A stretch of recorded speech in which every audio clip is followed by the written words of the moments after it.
What is up, guys? Welcome back to the channel and welcome to today's team profile video. For this one, we will be focusing on a team that I think is exceptionally exciting and has a lot of promise for the upcoming season. So without any further ado, let's get straight into Arsenal.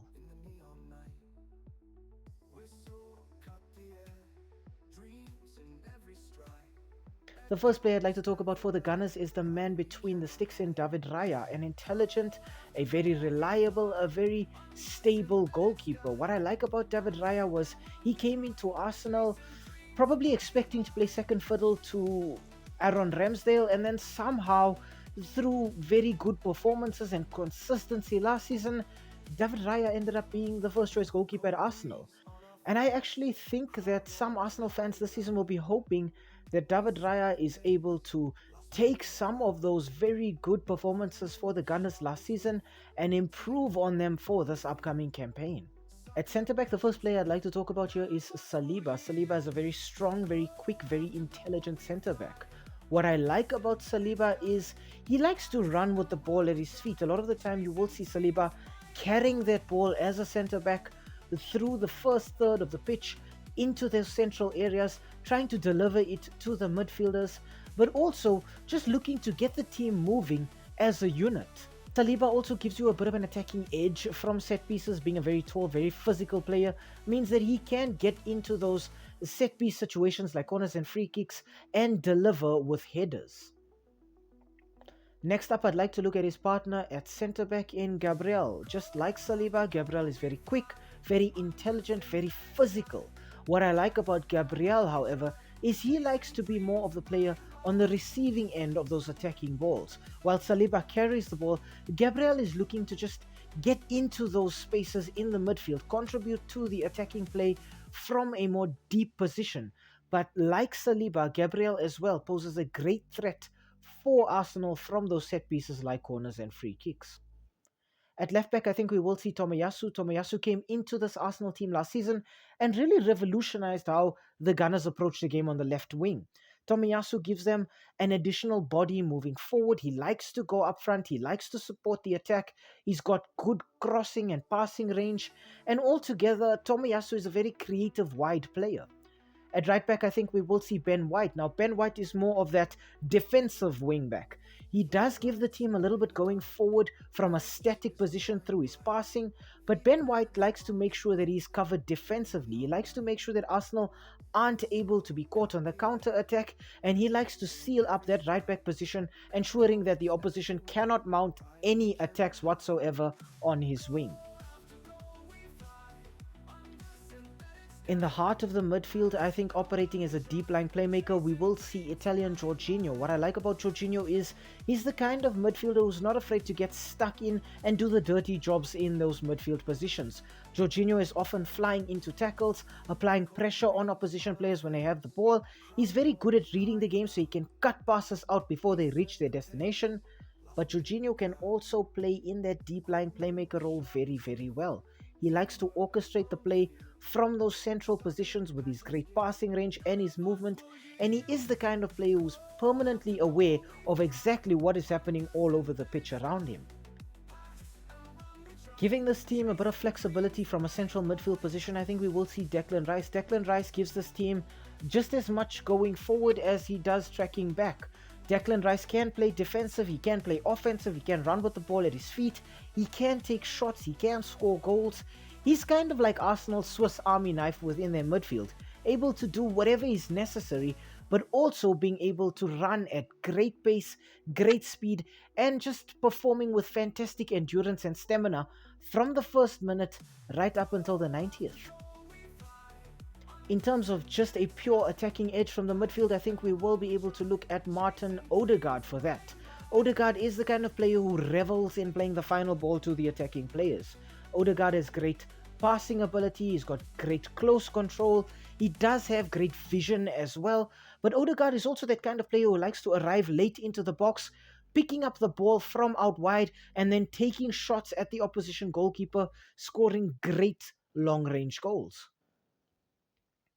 Up front on the left wing, I think we will see Belgian Leandro Trossard. Now, what I like about Trossard is he's a typical team player from those wide positions. Trossard likes to go out wide, deliver in crosses, he can cut in and take shots.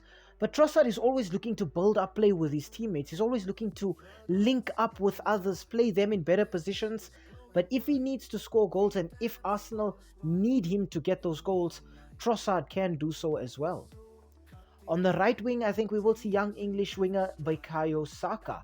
Bukayo Saka is so quick, so tricky, so difficult to deal with in 1v1 situations as a defender. Bukayo Saka knows exactly what he needs to do to get past centre backs and wing backs. He is the kind of player who can go out wide, deliver crosses in, he can cut in, causing havoc amongst the opposition defense, or just taking shots on goal. And more often than not, we see Bukayo Saka scoring these fantastically brilliant individual goals. And finally, at centre forward, I think we will see German attacker Kai Havertz. Now, for me, Kai Havertz is not a pure centre forward. He's not the kind of target man that I think a team usually looks to, but he's the kind of player that Arsenal can use as a false nine. He likes to drop into midfield, he likes to support the play. Yes, he can get you goals, but what I like about Kai Havertz is he's the kind of centre forward who prioritizes the team getting a result over him perhaps scoring a goal individually. He is the ultimate team player in this team, and you often see him linking up with central players like Odegaard or Declan Rice, or wide players like Bukayo Saka and Trossard.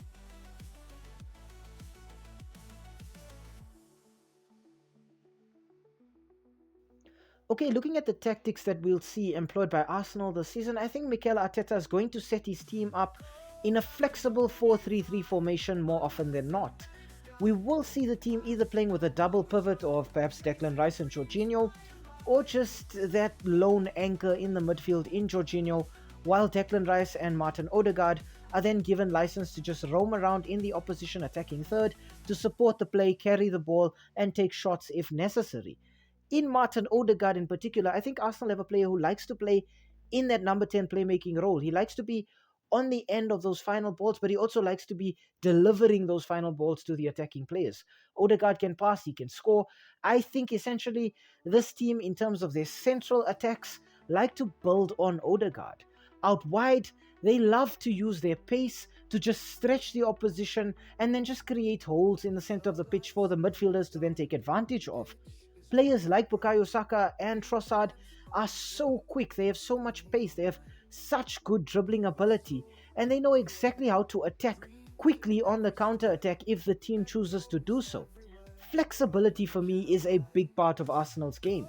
This is a team that is very solid in possession, they can control the game, they can dictate the play, but if they come up against a team that likes to monopolize the ball perhaps a little bit more than they do, they can play on the counter attack. They have the players who are quick, who are intelligent enough to do so, and they have fluid attacking footballers who just love to move the ball forward at pace.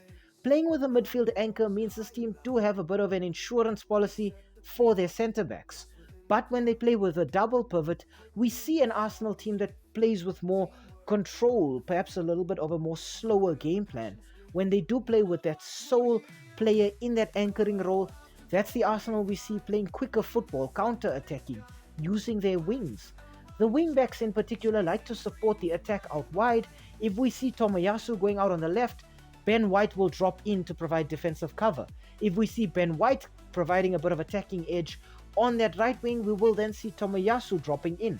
So they always try to have four defensive players, the two centre-backs, the one wing-back, and then one of those midfield anchors.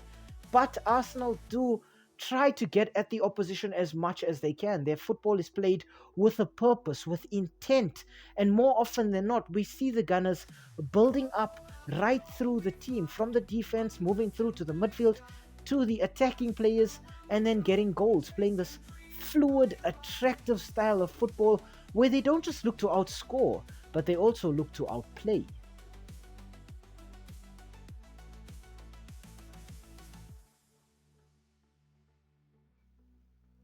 In terms of a verdict for this team, I think Arsenal over the last few years have been on a massive rise. There's just been improvement on improvement, and Mikel Arteta, I think, has just continued to allow his players to grow and develop both individually and as a team. Last season in the English Premier League, Arsenal finished second on 89 points, which was a bit of an improvement on the previous season, where they also finished second, albeit on 84 points. The Gunners enjoyed the least amount of losses in the last 5 years in last season's campaign in the Premier League, coupled with the most wins. So there's definite signs of improvement every single year. In terms of the Champions League, Arsenal were unfortunately knocked out in the quarterfinal stages against Bayern Munich. In the FA Cup, Arsenal went from being knocked out in the fourth round against Manchester City in the previous season to being knocked out in the third round last season against Liverpool. In the EFL Carabao Cup, Arsenal went from being knocked out in the third round in the previous season against Brighton to being dumped out in the fourth round last season against West Ham United. The Gunners did lift some silverware last season, however, after meeting Manchester City in the FA Community Shield and emerging victorious against Pep Guardiola's Citizens. All in all, I think Arsenal do have quite a bit of promise going forward into the season, and I do look at this team and I see some very exciting footballers, both individually and in terms of contributing to the team system. In terms of their defense, I think Arsenal have some very good depth. At centre back, they can look to Timber, who can also play at left back, or they can look to Zinchenko at left back and Rob Holding at right back. So there's a few players who can come in and just help out if injuries start to become a bit of a problem. They also have a very good goalkeeping option in Aaron Ramsdale, who will be looking to compete for more opportunities and more playing time this season. So for me, defensively, I give Arsenal a 4 out of 5. In terms of their midfield, I think here as well, Arsenal have good depth. If they're looking for a defensive midfielder, they can look to Thomas Partey. If they're looking for more attacking players, they can look to Vieira or Smith Rowe. I do, however, think they come up a little short in that orchestrator role. If something happens to Jorginho, I don't see a player who can sit in deep and just dictate the play without moving too much. So from me, in terms of their midfield, Arsenal get another 4 out of 5. Up front, I like what I see from the Gunners. They have good depth. In Gabriel Jesus, they have a replacement at centre forward who is more of an out-and-out goal scorer. They can also look to a player like Eddie Nketiah to come off the bench and just change games as a super sub. A player like Gabriel Martinelli can play on that left wing, giving them a bit of an option out wide as well. However, I think when we look at Bukayo Saka, there isn't really a player who can replace Saka. Saka gives this team a little bit more of an attacking edge and extra gear to go into because he does have that courage that comes with young players wanting to take other players on, and I don't necessarily see that in their replacements. So from me, once again, Arsenal get a 4 out of 5 up front, bringing their total to a nice around 12 out of 15. In terms of a forecast domestically, in the English Premier League, I'm expecting to see Arsenal finish second again. I think this team just lacks that one game-changing player who can take them over the finish line, but I think they will really be pushing whoever it is who wins the Premier League right up until the final day.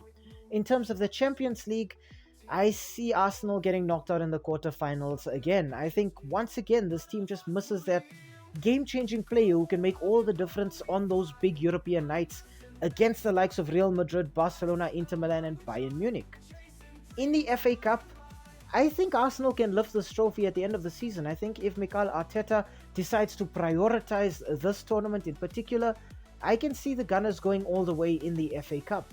And finally, in the AFL Cup or the Carabao Cup, whichever you prefer, I expect to see Arsenal make it at least to the semi-finals here. This is a team that I think is set up for cup competition, for knockout fixtures, and I think they can really flourish in their cup competitions if they understand how to approach the game. I think the problem with Arsenal going into all of these seasons is they sometimes get a little overexcited. They see themselves in so many competitions and they try to win as many as they possibly can. When it does start to look a little difficult, we see the Gunners start to withdraw into themselves as a club and then prioritize the Premier League. And more often than not, that's just not enough for them to see them lifting the trophy on the final day. I think Arsenal, however, do have a very exciting team, a team that can perform, I think, against any other team. They are very flexible, they're very adaptable.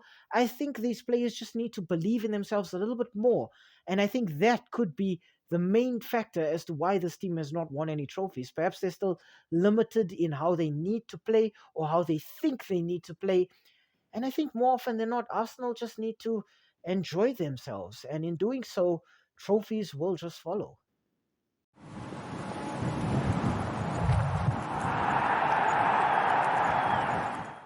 Hi, thank you for making it to the end of this video.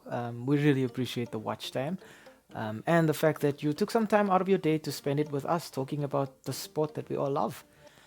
If you enjoyed the content, why not, drop a like down below or comment in the comment section. Um, Maybe even consider subscribing to the channel. And I mean, while you are here right now, have a look at some of our old videos too. They should be appearing on the screen right now, along with that subscribe button. So you know exactly what to do. Um, Thank you so much. It really helps with the YouTube algorithm. And have a great day out there. And we hope to see you again very, very soon. Thanks. Stay safe.